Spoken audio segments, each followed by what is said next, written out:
Hello DSC aspirants. మరి 27th afternoon సెషన్లో జరిగినటువంటి తెలుగు మరి ప్రాక్టీస్ బిట్స్ అనేది చూద్దాము. 27th ఫిబ్రవరి 2024లో జరిగిన మరి తెలుగుకు సంబంధించిన ప్రాక్టీస్ బిట్స్. అలాగే ఇప్పటికి వచ్చి మనం 27th మార్నింగ్ సెషన్కి సంబంధించిన వీడియోస్ అన్నీ కూడా చూసాము. సో ఇది కూడా చూద్దాము. తెలుగులో ఇచ్చినటువంటి 30 బిట్స్ ఏమిటి, 30 బిట్స్కి సమాధానాలు ఎక్కువ వివరణ చూద్దాము. పద్యం అయితే ఇవ్వడం జరిగింది. చేయకుము కాని కార్యము పాయకుము మరిన్ శుభం భవని భోజనమున్ చేయకుమున్ రిపు గృహమున్ కూయకుమోరు మనసు నొచ్చుగురుత కుమార అని చెప్పి అడగడం జరిగింది. కాని కార్యాలు చేయొద్దని, మరి శత్రువుల ఇంటి భోజనం చేయొద్దని, మనసును నొచ్చించే మాటలు మాట్లాడవద్దని చెప్పి ఈ యొక్క పద్యం భావము.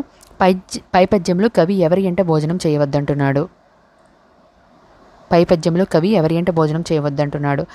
శత్రువు ఎంట భోజనం చేయవద్దని చెప్తున్నాడు. పై పద్యంలో అవని అనగా అర్థం భూమి.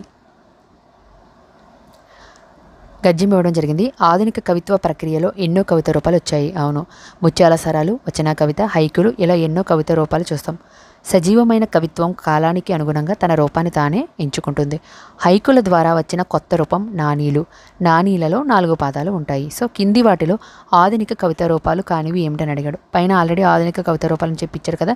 ముత్యాల సరాలు, వచన కవిత, హైకులు, ఇలా ఎన్నో కవిత రూపాలు చూస్తాం. సో నానీలు అనేది తర్వాత వచ్చిన కొత్త రూపము. మనం ఇక్కడ చూసినట్లయితే కావ్యాలు అనేది ఇక్కడ మెన్షన్ చేయలేదు. సో కావ్యాలు అనేది ఇక్కడ ఆన్సర్ అవుతుంది. సజీవ కవిత్వం అనేది ఇక్కడ చూస్తే సజీవ కవిత్వం అనేది కాలానికి అనుగుణంగా తన రూపాన్ని తానే ఎంచుకుంది. సో కాలానుగుణంగా మారేది.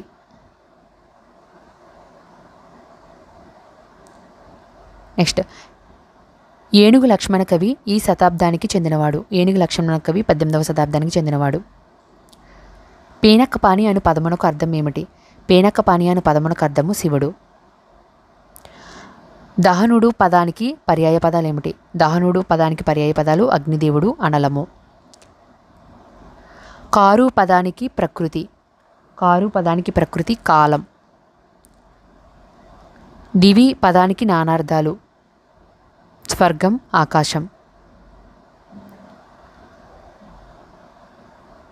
క్రింది వాణిలో జాతీయం కానిది తల్లి, తండ్రి. ద్వంద్వ సమాసంలోకి వస్తాయి ఇవి. మా ఊరెద్దు మీ ఊరికి పోదు, మీ ఊరెద్దు మా ఊరికి రాదు ఏమిటిది? చెట్టు. నామవాచక గుణాలను తెలియజేసే పదాలు ఏమిటి? విశేషణాలు. భూతకాలానికి ఉదాహరణ. భూతకాలం అంటే మరి మనకు తెలుసు. భూతకాలం అంటే గడిచిపోయిన కాలము. సో చదివాడు అనేది వస్తుంది. సరయూ నది తీరమందు కోశల దేశం ఉంది. ఈ వాక్యంలో ఏ విభక్తి ఉన్నది? సరయూ నది తీరమందు అందున్నన్ అనేది మరి సప్తమి విభక్తి.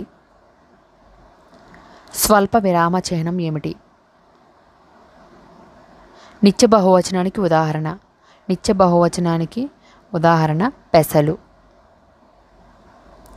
ఒక హల్లుకు వేరొక హల్లు ఒత్తు చేరితే అది ఏమిటి? ఒక హల్లుకు వేరొక హల్లు ఒత్తు చేరితే, హల్లుకు వేరొక హల్లు ఒత్తు చేరింది కాబట్టి ఇది సంయుక్తాక్షరం అవుతుంది. అదే హల్లుకు అదే హల్లు ఒత్తు చేరితే అది ద్వితాక్షరం అవుతుంది. ముక్కు సాయంతో పలికే అక్షరాలను అనునాసికాలు అంటారు. రాముడతడు పదాన్ని విడదీసిన రాముడు ప్లస్ అతడు, రాముడతడు. ఉత్వసంధి. మహోదధి పదంలో ఉన్న సంధి.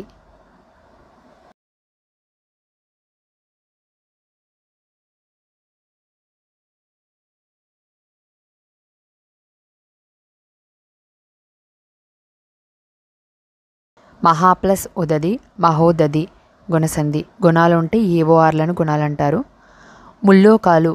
ముల్లోకాలు సమాసాన్ని గుర్తించండి. ముల్లోకాలు సమాసము ద్విగు సమాసము. 3 లోకాలు. సో 3 అనేది సంఖ్య. నదీ పదంలో ఉన్న గణము ఏమిటి? లఘువు. నా అనేది లఘువు, ది అనేది గురువు, లగము. బావిలోకి తొంగి చూస్తే పాతాళం కనిపిస్తుంది. ఇది ఏ అలంకారము? అతిశయుక్తి అలంకారము. క్రియారహిత వాక్యానికి ఉదాహరణ ఏమిటి? అతను మంచి ఆటగాడు. క్రియలు లేదు కాబట్టి ఇది అవుతుంది. చూస్తున్నాడు, తాగింది, తిన్నది, తాగింది ఇవన్నీ కూడా క్రియలు ఉన్నాయి కాబట్టి క్రియారహిత వాక్యం అతను మంచి ఆటగాడు. మాతృభాష బోధన ప్రయోజనం కానిది. మాతృభాష బోధన ప్రయోజనం కానిది. సృజనాత్మకత ఎదగకపోవడం అనేది ప్రయోజనం కానిది. ఆప్షన్. కేంద్ర ప్రభుత్వ విద్యా సలహా సంఘం ఏ సంవత్సరంలో ప్రతిపాదించారు? కేంద్ర ప్రభుత్వ విద్యా సలహా సంఘం ఏ సంవత్సరంలో ప్రతిపాదించారు? 1956 సంవత్సరము. బ్లూమ్స్ ప్రతిపాదించిన కృత్యాధార అభ్యాసన విధానం ఎవరి కేంద్రీకృతంగా ఉంటుంది? శిశు కేంద్రీకృతంగా ఉంటుంది. ఒక విద్యా సంవత్సరంలో ప్రాథమికోన్నత పాఠశాల తప్పక పనిచేయవలసిన కనీస పని దినాలు 220. దృశ్య బోధనోపకరణం కానిది ఏమిటి? దృశ్య బోధనోపకరణం కానిది రేడియో. రేడియో అనేది శ్రవణోపకరణము. క్రింది వాణిలో మూల్యాంకన ప్రయోజనం కానిది. క్రింది వాణిలో మూల్యాంకన ప్రయోజనం కానిది. ఆనందానుభూతి, రసానుభూతి పెంపొందించడం అనేది మూల్యాంకనం యొక్క ప్రయోజనం కాదు. సో ఇవి ఫ్రెండ్స్ 27th ఆఫ్టర్నూన్ సెషన్లో జరిగినటువంటి తెలుగు. ఇంకా ఇలాంటి మరిన్ని వీడియోస్ కోసం మా ఛానల్ని సబ్స్క్రైబ్ చేసుకోవడం మర్చిపోకండి.